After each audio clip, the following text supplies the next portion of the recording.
Guys, ito po yung second single ko. Ang title ay Saksi. Sa Apple Music po, at saka iTunes. Pwede nyo po siyang pakinggan. Ito po yan.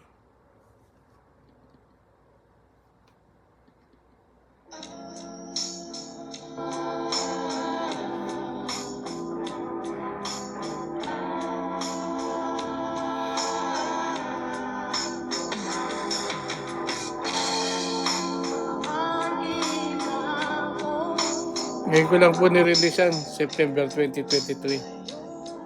Yan. Salamat po sa suporta ninyo. Kung hindi sa inyo, hindi ako magkakaroon ng lakas loob gumawa ng mga kanta.